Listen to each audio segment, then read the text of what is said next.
കഴിഞ്ഞ ക്ലാസ്സിൽ നമ്മൾ സിഗ്നിഫിക്കന്റ് ഫിഗേഴ്സിനെ കുറിച്ച് പഠിച്ചു.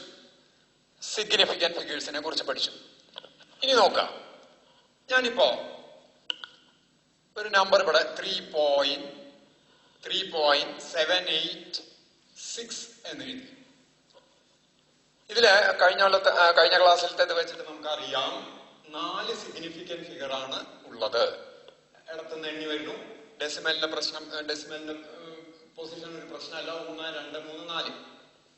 ഇനി ഇതിനെ 3 സിഗ്നിഫിക്കന്റിലേക്ക് എഴുതാൻ പറഞ്ഞാൽ, അല്ലെങ്കിൽ അതിനെ വേറൊരു വാക്ക് പറയും, 3 സിഗ്നിഫിക്കന്റ് ഫിഗറിലേക്ക് റൗണ്ട് ഓഫ് ചെയ്യുക. 3 സിഗ്നിഫിക്കന്റ് ഫിഗർ ആയിട്ട് എഴുതാൻ പറഞ്ഞാൽ എവിടെയാ അങ്ങനെ എഴുതേണ്ടി വരിക അത് വഴിയെ പറയാം. എവിടെയാണ് അങ്ങനത്തെ സന്ദർഭങ്ങൾ വരിക എന്നുള്ളത് വഴിയെ പറയാം. മനസ്സിലാവും? ഇങ്ങനെ 3 ഇതിലേക്ക് എഴുതാൻ പറഞ്ഞു നിൽക്കാം. 3 ഇതിലേക്ക് എഴുതാൻ പറഞ്ഞു വെച്ചാൽ 1, 2, 3. ഈ 8 കഴിഞ്ഞ പിന്നെ ഉള്ള സംഖ്യ അവിടെ പാടില്ല എന്നുള്ളതാണ്. അങ്ങനെ വരുമ്പോ അതിനെ എങ്ങനെ എഴുതും എന്ന് വെച്ചാൽ, ആ 3 കഴിഞ്ഞ് വരുന്ന സംഖ്യ 5ലും കൂടുതലാണെങ്കിൽ, 5ലും കൂടുതൽ വെച്ചാൽ 6, 7, 8, 9. 5ലും കൂടുതൽ എന്ന് വെച്ചാൽ അവിടെ ഉദ്ദേശിക്കുന്നത് 6, 7, 8, 9. 10ന്റെ താഴെ 6, 7, 8, 9 ആണെങ്കിൽ തൊട്ട് മുമ്പുള്ള സംഖ്യയോടുകൂടി 1 കൂട്ടി എഴുതുക. അതായത് ഇതിനെ 3 സിഗ്നിഫിക്കന്റ് ഫിഗറിലൊക്കെ എഴുതുമ്പോ ദിസ് ബിക്കംസ് 3.79. ഇതന്നെ എപ്പോഴൊക്കെ വരും? ഇതന്നെ ഇങ്ങനെയാണെങ്കിലും 3 ഇതിലേക്ക് എഴുതുമ്പോ 3.79 വരും. ഇതിനെ 3 എഴുതുമ്പോഴും ഇത് വരും. ഇതിനെ 3 സിഗ്നിഫിക്കന്റ് ഫിഗറിലേക്ക് എഴുതുമ്പോ ഇത് വരും. ഇനി ഇതിന് പകരം അപ്പൊ എന്താ ചെയ്തേ? 4 ഉണ്ടായിരുന്ന 3.786 ഇതിനെ 3 സിഗ്നിഫിക്കന്റ് ഫിഗറിലേക്ക് എഴുതുമ്പോ നമ്മൾ എങ്ങനെ എഴുതി? 3.79 എഴുതി. ഇനി ലാസ്റ്റ് ഡിജിറ്റ് 5ലും കുറവാണെന്ന് വിചാരിക്കാം. സേ ഫോർ എക്സാമ്പിൾ 3.784 ആണെങ്കിൽ ഈ 3ാമത്തെ ഡിജിറ്റിന്റെ കൂടെ 1 കൂട്ടേണ്ട ആവശ്യമില്ല. അതേ ഡിജിറ്റ് തന്നെ എഴുതിയാൽ മതി. 3.78 എന്ന് എഴുതിയാൽ മതി. ഇത് അതായത് 5ലും താഴെ 1 വരുന്നവരെ എല്ലാത്തിനും, 0 വരെ എല്ലാത്തിനും തന്നെ. അതായത് 3.783 ആണെങ്കിലും ഇതിനെ 3 ഇതിലേക്ക് എഴുതുമ്പോൾ 3.78. 3.782 ആണെങ്കിലും ഇതിനെ റൗണ്ട് ഓഫ് ചെയ്യുമ്പോൾ 3.78. 3.781 ആണെങ്കിലും ഇതിനെ റൗണ്ട് ഓഫ് ചെയ്യുമ്പോൾ 3.78. ഇനിയിപ്പോ ഈവൻ 0 ആണെങ്കിൽ 3.780 ഇതിനെ റൗണ്ട് ഓഫ് ചെയ്യുകയാണെങ്കിൽ 3.78 എന്ന്. ഇതെന്താ ഇതിന്റെ ഒരു റീസൺ? എന്താ ഇപ്പം 5 കൂടിയ 1 കൂട്ടുക, 5 കുറഞ്ഞ 1 കുറയ്ക്കാന്ന് എടുക്കാൻ ഒരു യുക്തി എന്താ ഉള്ളതെന്ന് വെച്ചാ, അപ്പൊ നോക്കാം. നമ്മള് ഈ മീറ്റർ സ്കെയിലിൽ വെച്ച് 2 പോയിന്റുകൾക്ക് ഇടയ്ക്ക് ഡിസ്റ്റൻസ് മെഷർ ചെയ്യാണ്. ഇങ്ങനെ മെഷർ ചെയ്യാണ്. അപ്പോ ഇത് 0നോട്, ഈ അറ്റം 0നോട് ചേർത്ത് വെച്ച് ഇവിടെ വരുന്നത് 2 ഡിവിഷനുകളുടെ ഇടയിൽ നിൽക്കുകയാണ്. 2 ഡിവിഷനുകളുടെ ഇടയിൽ നിൽക്കുകയാണ്. ഇത് 10.8, ഈ ഡിവിഷൻ 10.9 എന്ന് വിചാരിക്കുക. ഇതിന്റെ 2ന്റെയും മധ്യത്തിലാണ് ഈ എഡ്ജ്. ഇതിന്റെ പകുതിന്ന് അപ്പുറത്തേക്കാണ് നിൽക്കണേ വെച്ചാൽ, ഈ 10.8ന്റെയും 10.9ന്റെയും ഒത്ത നടുവുണ്ട്. അതിന്റെ അപ്പുറത്തേക്ക് കിടന്നിട്ടാ നിൽക്കണേ വെച്ചാ 10.85നേക്കാൾ കൂടുതലുണ്ടെന്ന് പറയാലോ. ഇതിന്റെ മധ്യഭാഗം ഏകദേശം നമുക്ക് കാഴ്ചക്ക് തോന്നുന്ന മധ്യഭാഗം, ഇതിന്റെ ഒത്ത നടു എന്ന് പറയുന്നത് 10.85 ആയിരിക്കണം. അപ്പൊ അതിന്റെ അപ്പുറത്തേക്ക് കടന്നാൽ, 85ന്റെ അപ്പുറത്തേക്ക് കടന്നു കഴിഞ്ഞാൽ പിന്നെ ആ 9നോട് എടുക്കണം. അപ്പൊ അത് 9 ആവാനുള്ള സാധ്യത കൂടുതൽ. പകുതിയിൽ നിന്ന് കടന്നു. നേരെ മറിച്ച് പകുതിയുടെ ഇപ്പുറത്താണ് നിൽക്കുക. ഈ എഡ്ജ് വന്നിട്ട് ഇപ്പുറത്താ വന്ന് നിന്നേന്ന് വെച്ചാ 10.85നേക്കാൾ കുറവാണ്. അങ്ങനെ വരുമ്പോ അത് 8 എന്ന് എടുക്കും.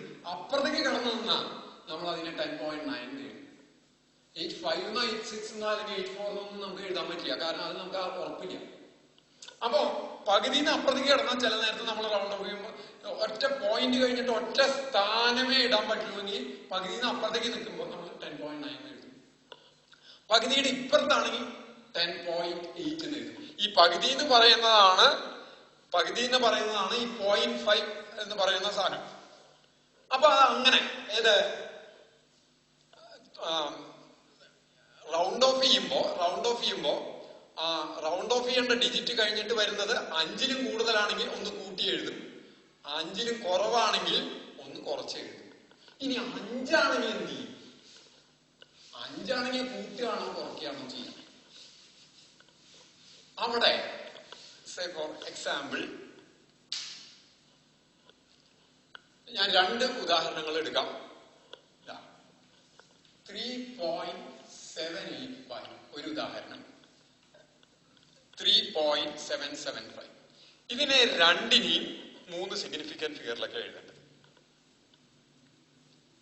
അപ്പോ 3 എഴുതണം. അപ്പൊ മൂന്നാമത്തെ കഴിഞ്ഞ് വരുന്നത് 2 കേസിൽ 5 ആണ്. അപ്പൊ ഇവിടെ വരുമ്പോ ഈ മൂന്നാമത്തെ സംഖ്യ ഈവൺ ആണെങ്കിൽ, ഈവൺ എന്ന് പറഞ്ഞ ഇരട്ട സംഖ്യയാണെങ്കിൽ ഇവിടെ യാതൊരു മാറ്റം വരുത്തണ്ട, ഇങ്ങനെ എഴുതിയാൽ മതി. മൂന്നാമത്തെ വരുന്ന സിഗ്നിഫിക്കന്റ് ഫിഗർ, അതായത് 5ന് ഇപ്പുറത്ത് റൗണ്ട് ഓഫ് ചെയ്യേണ്ട ഭാഗം ഒറ്റ സംഖ്യയാണ് വരണമെങ്കിൽ, ഓഡ് നമ്പർ ആണ് വരണമെങ്കിൽ അവിടെ ഒന്ന് കൂട്ടി എഴുതണം. ഇതാണ് നിയമം. എന്താ പറഞ്ഞേ? എവിടെ റൗണ്ട് ഓഫ് ചെയ്യണോ അത് കഴിഞ്ഞ് 5 വരുമ്പോ ആ റൗണ്ട് ഓഫ് ചെയ്യുന്ന ഭാഗത്തെ നമ്പർ ഈവൺ ആണെങ്കിൽ യാതൊരു മാറ്റവും വരുത്തണ്ട, അങ്ങനെ എഴുതിയാൽ മതി. ഓടാണെങ്കിൽ, ഓടെന്ന് പറഞ്ഞാൽ ഒറ്റ സംഖ്യ ആണെങ്കിൽ ഒന്ന് കൂട്ടി എഴുതി 3.78. എന്തായിരിക്കും അതിനൊരു റീസൺ എന്ന് പറഞ്ഞ, ഒരു യുക്തി എന്ന് പറഞ്ഞാൽ, നമ്മള് ആവർത്തിച്ച റിപ്പീറ്റഡ് ആയിട്ട് റീഡിങ് എടുക്കുക നിൽക്കുക. ഒരേ ഫിസിക്കൽ ക്വാണ്ടിറ്റിയുടെ തന്നെ പല വട്ടം റീഡിങ് എടുക്കുകയാണ്. ഈ റാൻഡം എറേഴ്സ് ഒഴിവാക്കാൻ റീഡിങ്സ് റിപ്പീറ്റഡ് ആയിട്ട് എടുക്കുകയാണെന്ന് പറഞ്ഞു. അങ്ങനെ എടുത്തു വരുമ്പോ ഈ ഡെസിമൽ പ്ലേസിലാവും ചിലപ്പോ തകരാറുകൾ വരുന്നത്. നിറയെ 5കൾ വരുന്നു, ഇവിടെ ഇങ്ങനെ തകരാറ് വരണേന്ന് വെച്ചാൽ നമുക്കൊരു 10 റീഡിങ് എടുത്താൽ ആ 10 എണ്ണത്തിൽ ഏതാണ്ട് ഇതേപോലെ കിടക്കണേന്ന് വെച്ചാൽ 5 എണ്ണം ഓടാവാനും 5 എണ്ണം ഈവൺ ആവാനാണ് സാധ്യത. അല്ലാണ്ട് എല്ലാം ഓടായിട്ട് വരിക, എല്ലാം ഈവൺ ആയിട്ട് വരില്ല. അല്ലെങ്കിൽ ഒരു 6 ഓട് 4 ഈവൺ, ഇങ്ങനെയൊക്കെയാണ് വരിക. ഏകദേശം തുല്യമായിരിക്കും ഓട് ഈവൺ. അപ്പോ എല്ലാത്തിലും ഈ 5 വന്ന് അങ്ങോട്ട് കൂട്ടുക എന്ന് പറഞ്ഞാൽ ഇതിന്റെ വാല്യൂ കൂടി കൂടി വരും. 5 ഓടും ഉണ്ട്, 5 ഈവണും ഉണ്ട് നിൽക്കുക. എല്ലാത്തിനും കൂട്ടുകയാണ്. എന്ത് 5 വരണ വെച്ചാൽ ഓരോ ഇത് കൂട്ടുക. ഓടായാലും ഈവണായാലും കൂട്ടുകയാണെന്ന് വിചാരിച്ചാൽ പിന്നെ വാല്യൂ കൂടി കൂടി കൂടി കൂടിയിട്ടാ വരിക. അങ്ങനെ വരുമ്പോ ആവറേജ് എടുക്കുമ്പോൾ കൃത്യത കുറയും. നേരെ മറിച്ച് 5 ഓടും ഉണ്ട്, 5 ഈവണും ഉണ്ടെന്ന് വിചാരിക്കാം. 5 എണ്ണത്തിന് കൂട്ടി 5 എണ്ണത്തിന് ഒന്നും ചെയ്തില്ലെങ്കിൽ ആ വാല്യൂ കുറേയും കൂടി കൃത്യമാവാനുള്ള സാധ്യതയുണ്ട്. സ്റ്റാറ്റിസ്റ്റിക്കൽ പ്രോബബിലിറ്റി പ്രകാരം കൃത്യമാവാൻ സാധ്യതയുണ്ട്. നേരെ മറിച്ച് കൂട്ടി വന്നാൽ മൊത്തം വാല്യൂ ശരിക്കും കിട്ടേണ്ട വാല്യൂവിനേക്കാൾ എല്ലാം 8 എന്ന് പറഞ്ഞു വന്നാൽ ഇവിടെ ഒക്കെ 8 വന്നു കഴിഞ്ഞാൽ നോക്കൂ, ഇവിടെ ഇപ്പൊ ഇതിന് രണ്ടിനും കൂട്ടുക എന്നെടുത്തു നിൽക്കാം. ഏത് ഇവിടെ 5 വന്ന ഓടായാലും ഈവൺ ആയാലും ഓരോന്ന് കൂട്ടുക എന്ന് പറഞ്ഞാൽ ഇതൊക്കെ 7 ആയിട്ട് വരും. അപ്പൊ അതിന്റെ ശരാശരി കാണുമ്പോൾ വാല്യൂ ശരിക്കുള്ള ശരാശരിയേക്കാൾ കൂടുതലായിട്ടാണ് വരിക. റിയൽ ട്രൂ വാല്യൂവിനേക്കാൾ കൂടുതലായിട്ട് വരും. നേരെ മറിച്ച് ഈ കേസിൽ ഇവിടെ എങ്ങനെയാണെങ്കിൽ ഇങ്ങനെ എടുക്കുമ്പോ അത് എന്ത് കീപ്പ് ചെയ്ത് പോവും? ആവറേജ് എടുക്കണത് ഒരു ട്രൂ ആയിട്ട് നിന്ന്. നേരെ മറിച്ച് ഇവിടെ കൂട്ടുകയാണെങ്കിൽ ഇവിടെ ഒന്നും കൂട്ടിയാൽ ദിസ് ബിക്കംസ് 9. ഈ ഓഡിന് അല്ല ഈ ഈവണ്ണും 5 വന്നാൽ കൂട്ടുക ചെയ്ത് 3.79 ആവും. ഇത് 3.78 ആയി. ശരിക്കും നോക്കും 79 എന്ന് പറഞ്ഞിട്ടൊരു വാല്യൂ വരണമെന്നില്ല. അപ്പൊ എന്നിട്ട് ഇങ്ങനെ ശരാശരിയാ കാണുന്ന വെച്ചാൽ ശരാശരി കിട്ടുന്ന വാല്യൂ ട്രൂ വാല്യൂവിനേക്കാൾ കൂടുതലായിരിക്കും. അതൊഴിവാക്കാനാണ് ഓഡിന്റെ ഈവന്റെയും എണ്ണം കുറെ വട്ടം എടുക്കുമ്പോൾ ഏകദേശം തുല്യമായിരിക്കും. അത് സ്റ്റാറ്റിസ്റ്റിക്കൽ സാധ്യത, പ്രോബബിലിറ്റി സാധ്യത അങ്ങനെയാണ്. പലവട്ടം എടുക്കുമ്പോൾ പല പല വാല്യൂസാ വരുന്ന വെച്ചാൽ എപ്പോഴും ഈവൺ വന്നോളന്നില്ല, എപ്പോഴും ഓട് വന്നോളന്നില്ല, ഏകദേശം തുല്യമാവാനാണ് സാധ്യത. അങ്ങനെ എടുക്കുമ്പോൾ ഇങ്ങനെ ഒരു റൂള് കൊണ്ടുവന്ന ഒന്ന് കൂട്ടണേനെ ഒന്ന് ഇതായി കഴിഞ്ഞാൽ മാറ്റാണ്ട് വെച്ച് കഴിഞ്ഞാൽ അത് ക്യാൻസൽ ചെയ്ത് എഫക്റ്റ് ട്രൂ വാല്യൂ ശരിക്കും വരും. അതാണ് ഇങ്ങനെ ചെയ്യാനുള്ള ഒരു റീസൺ. നേരെ മറിച്ച് 5 ഓഡ് വന്നാലും ഈവൺ വന്നാലും കൂട്ടുക എന്ന് പറഞ്ഞാൽ ഈ വാല്യൂ ഇത് ഒരിക്കലും 7.9 വരുന്നില്ല. നോക്കൂ, ഇവിടെ 7.7 വരണം, ഇവിടെ 7.8. അപ്പൊ ഇതിന്റെ ശരാശരി എന്ന് പറയുന്നത് ഏകദേശം ഇതിന്റെ ഇടയിൽ കിടക്കും. നേരെ മറിച്ച് ഇതിന്റെ രണ്ടിന്റെ ശരാശരി എടുത്താൽ ഇതിന്റെ ശരാശരിയേക്കാൾ കൂടുതലാണ്. അപ്പൊ ട്രൂ വാല്യൂ കൂടാനാണ് സാധ്യത. അപ്പൊ അതുകൊണ്ടാണ് റൗണ്ട് ഓഫ് ചെയ്യുമ്പോൾ 5ൽ കൂടുതലാണെങ്കിൽ ഒരു ഇത് കൂട്ടി എഴുതുക, 5ൽ കുറവാണെങ്കിൽ അതന്നെ റീറ്റെയിൻ ചെയ്യുക, നിലനിർത്തുക. 5 ആണെങ്കിൽ ഓഡാണെങ്കിൽ ഒന്ന് കൂട്ടുക, ഈവൺ ആണെങ്കിൽ അതുപോലെ നിലനിർത്തുക. ഇനി എന്തിനാണ് ഈ റൗണ്ടിങ് ഓഫ് വരണേ എന്ന് വെച്ചാൽ നമ്മള് ഫിസിക്കൽ ക്വാണ്ടിറ്റീസ് കണ്ടുപിടിക്കുകയാണ്. ഇപ്പൊ for example G equals acceleration due to ഗ്രാവിറ്റിയുടെ ഫോർമുലയാണ് L/T², 4π² L/T². 4π² കോൺസ്റ്റന്റ് ആണ് അവിടെ കിട്ടുക. എല്ലും ടിയും length of the pendulum, period of the pendulum, ഇതൊക്കെ കണ്ടുപിടിച്ച് G കാണുകയാണ്. അപ്പൊ എല്ലിന്റെ സിഗ്നിഫിക്കന്റ് ഫിഗറിൽ ആ മെഷർമെന്റിന് അനുസരിച്ച് സിഗ്നിഫിക്കന്റ് ഫിഗറിൽ എഴുതും, ടിയും എഴുതും. അങ്ങനെ കണ്ടുപിടിച്ച് എഴുതുമ്പോ ഈ ജിയുടെ വാല്യൂല് എത്ര സിഗ്നിഫിക്കന്റ് ഫിഗർ, എത്ര ആക്യുറസിയിൽ മെഷർ ചെയ്തു എന്ന് കാണിക്കാൻ അതിന് ജിയുടെ വാല്യൂ സിഗ്നിഫിക്കന്റ് ഫിഗറിന് കറക്റ്റ് ആയിട്ട് എഴുതേണ്ടി വരും. ഇത് ഡിവിഷന്റെ കേസാണ്. ഇതേപോലെ മൾട്ടിപ്ലിക്കേഷന്റെ കേസ് വരാം, ഇതുപോലെ അഡീഷന്റെ കേസ് വരാം, സബ്ട്രാക്ഷന്റെ കേസ് വരാം. അവിടെ എഴുതുമ്പോ എങ്ങനെ നമ്മൾ സിഗ്നിഫിക്കന്റ് ഫിഗറിന് കറക്റ്റ് ആയിട്ട് എഴുതണം എന്നുള്ളതാണ് പറയാൻ പോകുന്നത്. ആദ്യം ഞാൻ അഡീഷൻ സബ്ട്രാക്ഷൻ രണ്ട് ഫിസിക്കൽ ക്വാണ്ടിറ്റികൾ മെഷർ ചെയ്ത് എഴുതി, രണ്ട് ഫിസിക്കൽ ക്വാണ്ടിറ്റീസ് മെഷർ ചെയ്ത് അതിനെ ആഡ് ചെയ്യുമ്പോൾ ആഡ് ചെയ്ത് കിട്ടുന്ന ഫിസിക്കൽ ക്വാണ്ടിറ്റീസ് എങ്ങനെ കറക്റ്റ് സിഗ്നിഫിക്കന്റ് ഫിഗറിൽ എഴുതാം എന്നുള്ളതാണ് പറയാൻ. അതായത് ഇപ്പോ ഒരു ഫിസിക്കൽ ക്വാണ്ടിറ്റി മെഷർ ചെയ്ത് കിട്ടിയപ്പോ 4.173 എന്ന് കിട്ടി. വേറൊരു ഫിസിക്കൽ ക്വാണ്ടിറ്റി അതേ ടൈപ്പ് തന്നെ, അതേ ടൈപ്പ് ആഡ് ചെയ്യലും സബ്ട്രാക്ട് ചെയ്യലും ഒരേ ടൈപ്പ് ഫിസിക്കൽ ക്വാണ്ടിറ്റിയിലേ ഉണ്ടാവുള്ളൂ എന്ന് നമ്മൾ മുമ്പ് പറഞ്ഞിട്ടുണ്ട്. വേറൊരെണ്ണം അതിലേക്ക് ആഡ് ചെയ്യുന്നത്, അതേ ഇതിലേക്ക് തന്നെ ആഡ് ചെയ്യുന്നത് 2.2 ആണ് ആഡ് ചെയ്യണത്. എനിക്ക് ഇതൊരു സെപ്പറേറ്റ് മെഷർമെന്റ് ചെയ്തു, ഇത് സെപ്പറേറ്റ് മെഷർമെന്റ് ചെയ്തു. ഇവിടെ പോയിന്റ് കഴിഞ്ഞ് 3 ഡെസിമൽ പ്ലേസ് ഉണ്ട്, ഇവിടെ പോയിന്റ് കഴിഞ്ഞ് 1 ഡെസിമൽ പ്ലേസ് ഉണ്ട്. ഞാൻ ഉദാഹരണം പറയാം. ഇത് 4 കിലോ 173 ഗ്രാം. അതിലേക്ക് വേറൊരു ബാലൻസ് വെച്ചിട്ട് മെഷർ ചെയ്ത് കിട്ടിയത് ഇടാണ്. അതിൽ 2 കിലോ 200 ഗ്രാം. അടുത്ത സ്ഥാനങ്ങൾ എത്രയാന്നുള്ളത് ക്ലിയർ അല്ല. 200 ഗ്രാം എന്ന് പറയാൻ പറ്റില്ല, 2.2 എന്നേ പറയാൻ പറ്റില്ല. അടുത്ത സ്ഥാനം കൃത്യമാണോന്ന് ഉറപ്പില്ല. അതായത് ഇതിൽ എറർ ഉണ്ട്, ഇതിൽ എറർ വളരെ കുറവാണ്. കാരണം കൂടുതൽ സ്ഥാനങ്ങളുള്ള കാരണം ആദ്യത്തെ റീഡിങ്ങിന് ആക്യുറസി കൃത്യത കൂടും, രണ്ടാമത്തേന് അത്ര കൃത്യതയില്ല. അപ്പൊ ഇത് രണ്ടും കൂടി ആഡ് ചെയ്ത് വരുമ്പോ എത്ര കൃത്യത ഉണ്ടായിരിക്കും എന്ന് ഉറപ്പിച്ച് പറയണം. നമുക്ക് ഉറപ്പിച്ച് പറയണമെങ്കിൽ ഇത് ആഡ് ചെയ്യുമ്പോ ആദ്യം ആഡ് ചെയ്യുമ്പോ 3 7 ഇവിടെ 3 നോക്കൂ, ആഡ് ചെയ്യുന്ന 6.373 എന്ന് കിട്ടും. എന്നിട്ട് എത്രയാണ് ഇപ്പൊ കിട്ടിയത് എന്നുള്ളതില് ആ കൃത്യത, എത്ര കൃത്യത ഉണ്ടാവും? കൃത്യത എന്ന് പറയുന്നത് ഇതിൽ ലീസ്റ്റ് ഡെസിമൽ പ്ലേസിന്റെ കൃത്യത ഉണ്ടാവുള്ളൂ. അല്ലെങ്കിൽ ലീസ്റ്റ് ഡെസിമൽ പ്ലേസിലേക്ക് ഇതിനെ റൗണ്ട് ഓഫ് ചെയ്യണം. So we will get least decimal place എന്ന് പറഞ്ഞാൽ ഇതിൽ ലീസ്റ്റ് ഡെസിമൽ പ്ലേസ് രണ്ടെണ്ണം കൂട്ടുമ്പോ അതിലെ കുറവ് ഡെസിമൽ പ്ലേസ് ഉള്ളത് 2.2 ഒരു ഡെസിമൽ പ്ലേസ് ഉള്ളൂ. അപ്പൊ അതിലേക്ക് റൗണ്ട് ഓഫ് ചെയ്യണം. റൗണ്ട് ഓഫ് ചെയ്ത് എഴുതുമ്പോ ഈ 0.3 കഴിഞ്ഞിട്ട് റൗണ്ട് ഓഫ് ചെയ്യണം. അത് കഴിഞ്ഞാൽ 7 ആണ്. 7 ആവുമ്പോ 5 കൂടി, അപ്പൊ ഇവിടെ ഇങ്ങനെ എഴുതാം 6.4 എന്ന് എഴുതാം. എന്താ ഇത് ഇങ്ങനെ എഴുതാൻ പറ്റില്ല? നമുക്ക് ഉള്ള കൃത്യത എത്ര വരും എന്നുള്ളത് കൃത്യമായിട്ട് കാണിക്കാം. ഞാനൊരു ഉദാഹരണം പറയാം. ഇപ്പൊ 10% കോൺസെൻട്രേഷൻ ഉള്ള ഒരു പഞ്ചസാര ലായനി, 10% കോൺസെൻട്രേഷൻ ഗാഢതയുള്ള പഞ്ചസാര ലായനി, അതിലേക്ക് ഞാൻ 5% കോൺസെൻട്രേഷൻ ഉള്ള പഞ്ചസാര ലായനി ഒഴിക്കുകയാണെന്ന് വിചാരിക്കാം. അപ്പൊ അതിന് പഞ്ചസാരയുടെ ഗുണമുണ്ടാവും. 10% കോൺസെൻട്രേഷൻ ഉള്ളത് കുടിക്കുമ്പോൾ അതിന്റെ ആ മധുരം നമുക്കറിയാം. ഈ 5% ഉള്ളത് ഒഴിച്ചു കഴിഞ്ഞാൽ ഉറപ്പിച്ച് നമുക്ക് പറയാം ഈ മിക്സ്ചറില് അത് രണ്ടും ചേർന്നതില് പിന്നെ എന്തായാലും 10% കോൺസെൻട്രേഷൻ ഉണ്ടാവില്ല ഉറപ്പാ. കാരണം എന്താ, ഈ 5% ചെല്ലുമ്പോ അത് ഇത്തിരി കുറയാൻ സാധ്യതയുണ്ട്, സംശയമില്ല.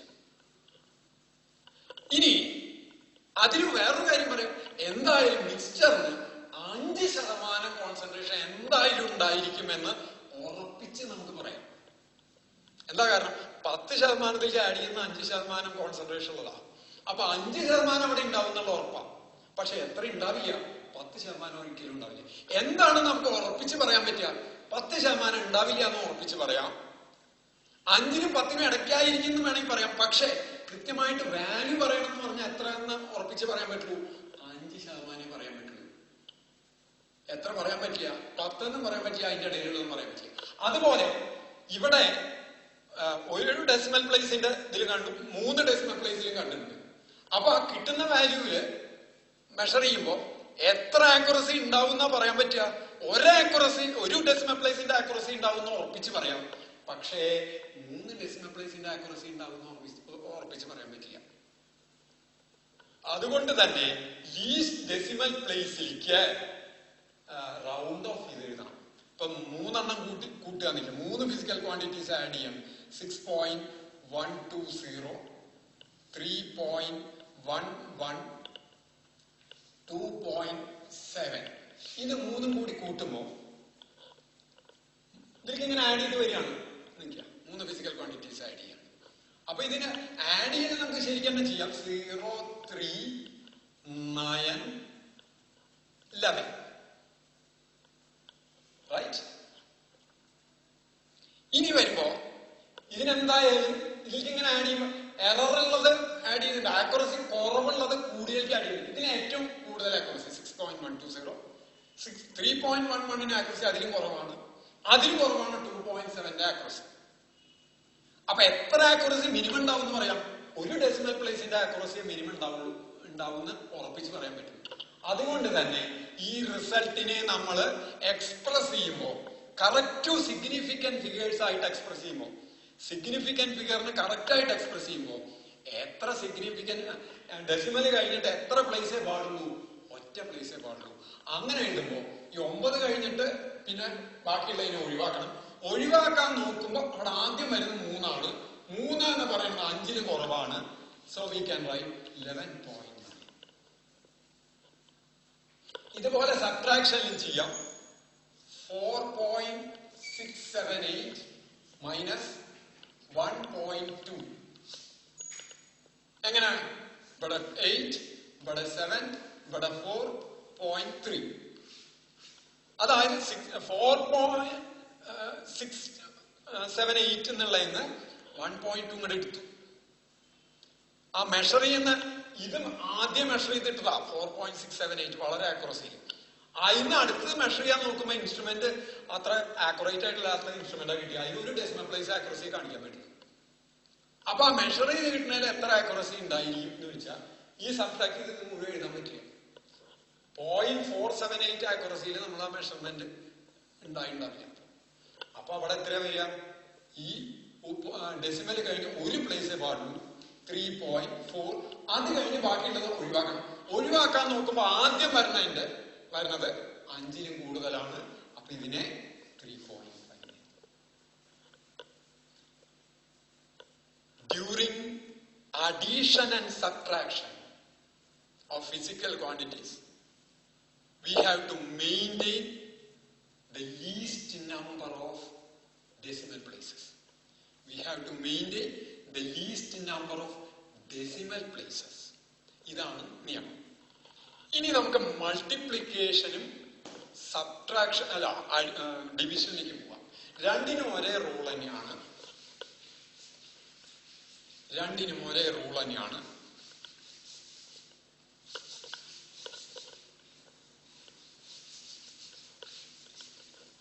നോക്കൂ, സിഗ്നിഫിക്കന്റ് ഫിഗറിന്റെ എണ്ണം കൂടുന്തോറും ആക്യുറസി കൂടുന്നു, സിഗ്നിഫിക്കന്റ് ഫിഗറിന്റെ എണ്ണം കുറയും തോറും ആക്യുറസി കുറയുന്നു എന്നാണ് പറഞ്ഞത്. അപ്പൊ സിഗ്നിഫിക്കന്റ് ഫിഗർ കൂടിയിട്ടുള്ള ഒരു സാധനം 450 425 into 0.2 എന്ന് എടുക്കാൻ. 0.2. അപ്പൊ ഇവിടെ 3 സിഗ്നിഫിക്കന്റ് ഫിഗർ ഉണ്ട്. ഇവിടെയാണെങ്കിൽ ഒറ്റ സിഗ്നിഫിക്കന്റ് ഫിഗർ എടുക്കും. അതായത് ഇതൊരു ഫിസിക്കൽ ക്വാണ്ടിറ്റി, ഇത് വേറൊരു ഫിസിക്കൽ ക്വാണ്ടിറ്റി. ഇതും മെഷർ ചെയ്ത് കിട്ടിയതാണ്, ഇതും മെഷർ ചെയ്ത് കിട്ടിയതാണ്. ഈ സാധനം മെഷർ ചെയ്ത് കിട്ടിയത് 3 സിഗ്നിഫിക്കന്റ് ഫിഗറിന്റെ ആക്യുറസിയിലാണ്. ഇത് കിട്ടിയത് ഒരു സിഗ്നിഫിക്കന്റ് ഫിഗറിന്റെ ആക്യുറസിയിലാണ്. രണ്ടാമത്തെ 0.2. അപ്പൊ ആ റിസൾട്ടിൽ വരുന്ന ആക്യുറസി എത്രയുണ്ടെന്ന് നമുക്ക് ഉറപ്പിച്ച് പറയാം. ഒരു സിഗ്നിഫിക്കന്റ് ഫിഗറിന്റെ ആക്യുറസി ഉണ്ടാവുള്ളൂ, അല്ലാണ്ട് 3 എണ്ണത്തിന്റെ ആക്യുറസി ഉണ്ടാവും എന്ന് പറയാൻ പറ്റില്ലല്ലോ. നേരത്തെ പറഞ്ഞ എക്സാമ്പിൾ തന്നെ മിക്സ് ചെയ്യുക അല്ലെങ്കിൽ ഇതാവുക ചെയ്യുമ്പോ പിന്നെ എന്തായാലും ഹയസ്റ്റ് അല്ല ഉണ്ടാവുക, ലോവസ്റ്റിന്റെ ഇതേ ഉറപ്പിച്ച് പറയാൻ പറ്റുള്ളൂ. അപ്പൊ ഇതിന്റെ പ്രൊഡക്റ്റ് എഴുതുമ്പോ പ്രൊഡക്റ്റ് ചെയ്ത് കഴിഞ്ഞാൽ നമുക്ക് കിട്ടുക ഈ 5 10, ഈ 2 4 1 5, ഈ 4 8 850 എന്ന് കിട്ടി. അത് കഴിഞ്ഞ് 850 എന്നാണ് കിട്ടുക. ഒരു ഡെസിമൽ പ്ലേസ് മാറ്റുമ്പോ 0.85.0 എന്ന് കിട്ടി. ഇങ്ങനെ എഴുതി കഴിഞ്ഞാൽ 1 2 3 ഡെസിമൽ പ്ലേസ് അവിടെ വരും. 3 ഡെസിമൽ പ്ലേസ് അവിടെ വരും. 3 ഡെസിമൽ പ്ലേസ് വരാൻ പാടുള്ളൂ ഇല്ല. അവിടെ എത്ര വരാൻ പാടുള്ളൂ? ഇതിലെ ഏറ്റവും മിനിമം എത്ര സിഗ്നിഫിക്കന്റ് ഫിഗർ ആണ് അത്രയും സിഗ്നിഫിക്കന്റ് ഫിഗറെ വരാൻ പാടുള്ളൂ. 3 ഡെസിമൽ പ്ലേസ് അല്ല, 3 ഡിജിറ്റ്സ്. 3 ഡെസിമൽ പ്ലേസ് അല്ല, ഐ ആം സോറി, 3 ഡിജിറ്റ്സ് അവിടെ വരാൻ പാടില്ല, അല്ലെങ്കിൽ 3 സിഗ്നിഫിക്കന്റ് ഫിഗർ അവിടെ വരാൻ പാടില്ല. എത്ര വരാൻ പാടുള്ളൂ? ഒറ്റ സിഗ്നിഫിക്കന്റ് ഫിഗറെ വരാൻ പാടുള്ളൂ. അങ്ങനെ വരുമ്പോ എനിക്ക് എന്താ എഴുതേണ്ടി വരും? ഇത് 85 എന്നുള്ളതാണ് വരുന്നത്. 85.0. അപ്പം ഇതിലൊരു കാര്യം ശ്രദ്ധിക്കണം. 85 ആണ് വരുന്നത്. 85.0 3 ആണുണ്ട്. ഒറ്റ എണ്ണ വരാൻ പാടില്ല. ഒറ്റ എണ്ണം വരികയെന്ന് വെച്ചാൽ 8 കഴിഞ്ഞിട്ട് ബാക്കിയുള്ളതിനെ ഒഴിവാക്കണം. 8 കഴിഞ്ഞതിനെ ഒഴിവാക്കുമ്പോ 5 വരുന്നത്. 5 വരുമ്പോ ഇപ്പുറത്ത് ഈവണാണ്, 8 ഈവണാണ്. അപ്പൊ അത് കൂട്ടേണ്ട ആവശ്യമില്ല, 8 എന്ന് എഴുതി. 8 അല്ല വരിക, 80 എന്ന്. ഈ 0ത്തിന് സിഗ്നിഫിക്കന്റ് അല്ലേ? ഈ 0 നോക്കൂ, നോൺ സീറോ കഴിഞ്ഞു വരുന്ന 0 സിഗ്നിഫിക്കന്റ് അല്ല എന്ന് പറയുന്നത്. അപ്പൊ ദിസ് ഇസ് നോട്ട് സിഗ്നിഫിക്കന്റ്. അപ്പൊ ഇതിനെ എങ്ങനെ എക്സ്പ്രസ് ചെയ്യണം? അപ്പൊ ഇതിന്റെ ചിലപ്പോൾ ചോദിക്കാം, ഇതിന്റെ കൂടെ യൂണിറ്റ് ഉണ്ടാവില്ലേ? അപ്പൊ ഇതിനെ എങ്ങനെ എഴുതണം? അപ്പൊ ഇതിനെ എഴുതേണ്ട വിധം 8 × 10⁻1 എന്ന് എഴുതാം. അപ്പൊ ഒരു സിഗ്നിഫിക്കന്റ് ഫിഗർ. ഇതിന് ഓരോ യൂണിറ്റ് ഉണ്ടാവും. അപ്പൊ ഇതിന് യൂണിറ്റ് ഉണ്ടാവും. അപ്പൊ ഇത് മെഷേർഡ് ചെയ്തിട്ട് വരികയാണെങ്കിൽ ഇതിന് 2 സിഗ്നിഫിക്കന്റ് ഫിഗർ എന്ന് വായിക്കില്ലേ എന്ന് ചോദിക്കും. അതിന് ഉടനെ 80 എന്ന് എഴുതാൻ പാടില്ല. എന്തെഴുതണം? 8 × 10⁻1 യൂണിറ്റ്സ് എന്ന് എഴുതാം. ഇങ്ങനെ യൂണിറ്റ്സ് എഴുതിയാൽ ഇവിടെ 2 സിഗ്നിഫിക്കന്റ് ഫിഗർ ഉണ്ടാവും. അത് പാടില്ല. ഞാൻ പറഞ്ഞു വന്ന വിധം മനസ്സിലായി എന്ന് വിചാരിക്കുന്നു. 425നെ 0.2 കൊണ്ട് മൾട്ടിപ്ലൈ ചെയ്യുമ്പോ 85.0 എന്ന് വരും. അതിൽ 3 സിഗ്നിഫിക്കന്റ് ഡിജിറ്റ്സ് ഉണ്ട്. ഇതില് ഉറപ്പിച്ച് പറയാൻ പറ്റുക നമുക്ക് ഒരു സിഗ്നിഫിക്കന്റ് ഫിഗർ ഉള്ളൂ എന്ന് ഉറപ്പിച്ച് പറയാം. അത്ര ആക്യുറസി ഉള്ളൂ ഇതിൽ. അപ്പൊ ഒരു സിഗ്നിഫിക്കന്റ് ഫിഗറിലേക്ക് ഇതിനെ റൗണ്ട് ഓഫ് ചെയ്യണം. ഒരു സിഗ്നിഫിക്കന്റ് ഫിഗറിലേക്ക് റൗണ്ട് ഓഫ് ചെയ്യണമെങ്കിൽ 8 കഴിഞ്ഞിട്ട് പിന്നെ ഒന്നും പാടില്ല. 8 കഴിഞ്ഞ് പാടില്ല. 8 അല്ല വേണ്ട, 85നെ 8 എന്ന് എഴുതാൻ പറ്റില്ല. 80 അല്ലെങ്കിൽ 90 ഇതിലേക്ക് റൗണ്ട് ഓഫ് ചെയ്യാൻ പറ്റും. അപ്പൊ 5 ആണെങ്കിൽ ഈ 8നെ പിന്നെ അത് കൂട്ടില്ല, ഈവൺ ആണ്. അപ്പൊ 80. 80 യൂണിറ്റ്സ് എഴുതുമ്പോ 2 യൂണിറ്റ് കൂടെ വരുമ്പോ ചിലപ്പോ ഒരു കൺഫ്യൂഷൻ ഉണ്ട്, ഒരു സംശയമുണ്ട്. ഇത് മെഷർ ചെയ്ത് കിട്ടിയതാണോ അതോ വെറുതെ യൂണിറ്റ്? അത് ഒഴിവാക്കാൻ 8 × 10⁻1 യൂണിറ്റ്സ് എഴുതാൻ സംഗതി ക്ലിയർ. ഇതുപോലെ ഡിവിഷനിലും രണ്ടെണ്ണം ഡിവൈഡ് ചെയ്യുമ്പോൾ ഇപ്പൊ 4.28 by 0.2 ഇതേപോലെ ചെയ്യുകയാണെന്നില്ല. ചെയ്ത് കഴിഞ്ഞാൽ എന്ത് വരും? നമുക്ക് ഇതിനെ 42.8 by 2 എഴുതിയാലും തെറ്റൊന്നുമില്ലല്ലോ. മുകളിലും താഴ്ത്തും 10 കൊണ്ട് മൾട്ടിപ്ലൈ ചെയ്തു ഇങ്ങനെ എഴുതി. സോ വി വിൽ ഗെറ്റ് 21.4 എന്ന് കിട്ടി. ഇവിടെ ഇതില് രണ്ടെണ്ണത്തില് ഒരെണ്ണത്തിന്റെ നമ്പർ ഓഫ് ഏറ്റവും ലീസ്റ്റ് സിഗ്നിഫിക്കന്റ് ഫിഗർ എത്രയാ? 1. ഇവിടെ എത്രയാ? 3. ന്യൂമറേറ്ററില് അംശത്തിൽ 3 സിഗ്നിഫിക്കന്റ് ഫിഗർ ഉണ്ട്, ഡിനോമിനേറ്ററിൽ ഒരെണ്ണം ഉണ്ട്. അപ്പോ final result should be rounded of two 1 significant figure. അപ്പൊ എങ്ങനെ ചെയ്യും? 21 2 കഴിഞ്ഞിട്ട് 1 4 അല്ല സോറി 2 കഴിഞ്ഞിട്ടുള്ളത് ഇതാവണം. അപ്പൊ 21 എന്ന് പറയുമ്പോൾ 20ലേക്ക് റൗണ്ട് ഓഫ് ചെയ്യണം. 20ലേക്ക് റൗണ്ട് ഓഫ് ചെയ്യുമ്പോൾ ശ്രദ്ധിക്കണം, 1 ആയത് കാരണം അതവിടെ തട്ടിക്കളയാം. അപ്പൊ 2 മാത്രമേ വരുള്ളൂ. 20ലേക്ക് റൗണ്ട് ഓഫ് ചെയ്യുമ്പോൾ കൺഫ്യൂഷൻ ഒഴിവാക്കാൻ നമ്മൾ എന്ത് എഴുതും? 2 × 10⁻1 എന്ന് എഴുതും. അപ്പൊ ഒരു സിഗ്നിഫിക്കന്റ് ഫിഗർ ആയി. ഇനി ഇതിന്റെ ഒരു എക്സാമ്പിളും കൂടി. അപ്പൊ ഡ്യൂറിങ് അഡീഷൻ ആൻഡ് സബ്ട്രാക്ഷൻ എന്ത് ചെയ്യണം? Least decimal places should be maintained. During multiplication and division, least number of significance should be rounded off to, the final result should be rounded off to least number of significant figures. ഇനി ഒരു ഉദാഹരണം പറയാം. ഒരു problem കൂടി NCERT-യിലൊക്കെ ഉള്ളതാണ്. ഒരു problem ചെയ്തു കഴിഞ്ഞാൽ അത് ക്ലിയർ ആവുന്നതാണ് തോന്നുന്നത്. ഒരു ക്യൂബ് എന്ന് പറഞ്ഞ സമചതുര കട്ട, അതിന്റെ സൈഡിന്റെ നീളം, ഞാനൊരു സമചതുര കട്ട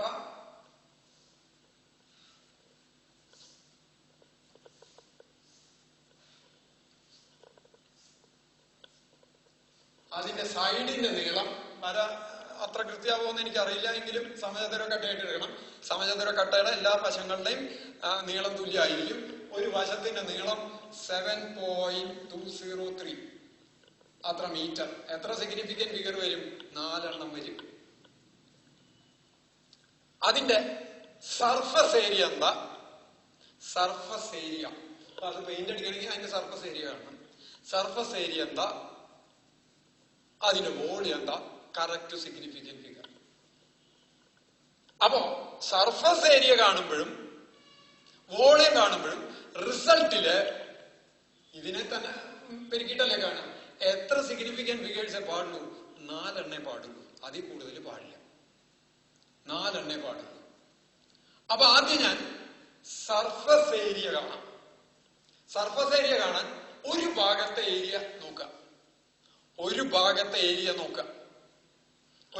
ഏരിയ എന്ന് പറഞ്ഞാൽ എങ്ങനെയാ? ഒരു ഭാഗം സമചതുരാണ്. സമചതുരത്തിന്റെ ഏരിയ 7.203 × 7.203. ഇതാണ് ഒരു ഭാഗത്തെ ഏരിയ. അങ്ങനെ എത്ര സർഫസുകളുണ്ട്? 6 സർഫസുകളുണ്ട് ക്യൂബിന്, സമചതുര കട്ടയ്ക്ക്. ഒന്ന് എണ്ണി നോക്കിയാൽ മതി. ഞാനപ്പോ അത് എടുത്ത് കാണിക്കില്ല. 6 സർഫസ് വരും. അപ്പൊ × 6. ഇത് ചെയ്തു കഴിഞ്ഞാൽ നമുക്ക് കിട്ടുന്ന വാല്യൂ എന്ന് പറയുന്നത്, ഞാൻ ആ വാല്യൂ ഇവിടെ എഴുതുന്നേ ഉള്ളൂ. അത് കാൽക്കുലേറ്റ് ചെയ്ത് നിങ്ങൾ നോക്കിയാൽ മതി. 311.29 കാൽക്കുലേറ്ററിൽ കുത്തി നോക്കുമ്പോൾ കിട്ടുന്ന വാല്യൂ ആണ് എഴുതുന്നത്. 299,254 എന്നൊക്കെ പറഞ്ഞിട്ട് വരും.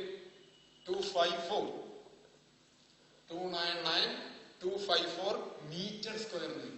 ഇപ്പൊ ഇവിടെ വേണമെങ്കിൽ ചോദിക്കാം, ഇനി ഇതിനെ റൗണ്ട് ഓഫ് ചെയ്യുമ്പോൾ എത്ര സിഗ്നിഫിക്കന്റ് ഫിഗറിലേക്ക് റൗണ്ട് ഓഫ് ചെയ്യണം? ഇതിൽ 4 അല്ലേ? അപ്പൊ ഇവിടെ ആരെങ്കിലും ചോദിക്കാം, 6 എന്ന് പറയുന്ന ഒരെണ്ണല്ലേ ഉള്ളൂ, അപ്പൊ ഒന്നിലേക്ക് റൗണ്ട് ഓഫ് ചെയ്യും. ഈ 6 ഫിസിക്കൽ ക്വാണ്ടിറ്റി അല്ല. അപ്പൊ 6ന്റെ അത്ര മടങ്ങ് എന്ന് പറഞ്ഞിട്ട് എടുക്കണം. അത്ര സൈഡ്സിന്റെ കാണുന്നുണ്ട്. അത് ഫിസിക്കൽ ക്വാണ്ടിറ്റി അല്ല. ഫിസിക്കൽ ക്വാണ്ടിറ്റി മൾട്ടി ഇത് ഈ 6 എന്ന് പറഞ്ഞ മെഷർ ചെയ്ത് കിട്ടിയതല്ല. ഇത് രണ്ടുമാണ് മെഷർ ചെയ്ത് കിട്ടിയത്. അതിന്റെ സിഗ്നിഫിക്കന്റ് ഫിഗറെ നോക്കണ്ടു, അല്ലാണ്ട് 6ന്റെ സിഗ്നിഫിക്കന്റ് ഫിഗർ നോക്കാൻ പറ്റില്ല. കാരണം അത് മെഷർ ചെയ്ത് കിട്ടിയതല്ല, അത് അത്ര ഇട്ടിട്ട് ആഡ് ചെയ്യണം എന്നുള്ള പോലെ വരുന്നുള്ളൂ. അപ്പൊ ഇതിനെ 4ലേക്ക് കൺവെർട്ട് ചെയ്യണം, കാരണം ഇതിൽ 4ആണുള്ളത്. ഇതേപോലെ അപ്പൊ 4ലേക്ക് ഇതാവുമ്പോ 1 2 3 4, അത് കഴിഞ്ഞ് വരുന്ന 9ആണ്, അത് 5ൽ കൂടുതലാണ്. അപ്പൊ ഇവിടേക്ക് ഒന്നുകൂടി കൂട്ടി എഴുതി 311.3 meter cube, sorry meter square. ഏരിയയുടെ യൂണിറ്റ് മീറ്റർ സ്ക്വയർ. ഇതുപോലെ വോളിയം കണക്കാക്കുമ്പോ സൈഡിന്റെ ലെങ്ത് ഇതാണ്. ഇപ്പൊ ഒരു സൈഡിന്റെ ലെങ്ത് എ ആണെങ്കിൽ volume V equals A cube എന്ന് പറയാം. അപ്പൊ ഇതിനെ 3 വട്ടമിട്ടിട്ട് മൾട്ടിപ്ലൈ ചെയ്യണം. എങ്ങനെ? 7.203 ഹോൾ ക്യൂബ്. 7.203 into 7.203 into 7.203. അത് ചെയ്ത് കഴിഞ്ഞാൽ ആ 3 വട്ടം മൾട്ടിപ്ലൈ ചെയ്താൽ കാൽക്കുലേറ്ററിലാ ചെയ്യണമെന്ന് വെച്ചാൽ what value we will get is 373.71475 something, അങ്ങനെ 4 മീറ്റർ ക്യൂബ് കിട്ടും. അപ്പൊ ഇതില് എത്ര സിഗ്നിഫിക്കന്റ് ഫിഗറെ പാടുള്ളൂ? 4 സിഗ്നിഫിക്കന്റ് ഫിഗർ വീതമുള്ള 3 മൾട്ടിപ്ലൈ ചെയ്തേക്കണേ. അപ്പൊ അതിൽ മിനിമം വരേണ്ട സിഗ്നിഫിക്കന്റ് ഫിഗറിന്റെ എണ്ണം 4 അല്ലേ വരേണ്ടത്? അപ്പൊ 4 എന്ന് പറഞ്ഞാൽ 1 2 3 4 ഇടത്തുനിന്ന് വലത്തോട്ട് എണ്ണി. ആ 4 കഴിഞ്ഞ് വരുന്നത് പിന്നെ 1. അപ്പൊ ഇവിടെ 1 കൂട്ടേണ്ട ആവശ്യമില്ല. You will get 373.7 metre cube.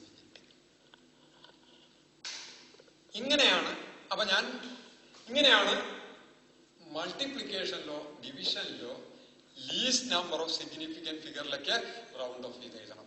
ആദ്യം ഞാൻ റൗണ്ട് ഓഫ് ചെയ്യേണ്ടത് എങ്ങനെയാന്ന് പറഞ്ഞു. അത് പറയാൻ കാരണം ഇവിടെ അപ്ലൈ ചെയ്യാനാണ്. അത് കഴിഞ്ഞ് അഡീഷൻ സബ്ട്രാക്ഷന്റെ കാര്യങ്ങൾ പറഞ്ഞു. ഇതോടുകൂടി യൂണിറ്റ്സ് ആൻഡ് മെഷർമെന്റ് എന്നുള്ള ആ ടോപ്പിക് തൽക്കാലം കഴിയാണ്. തൽക്കാലം ഞാൻ ഇന്നത്തെ ക്ലാസ് ഇവിടെ നിർത്തും.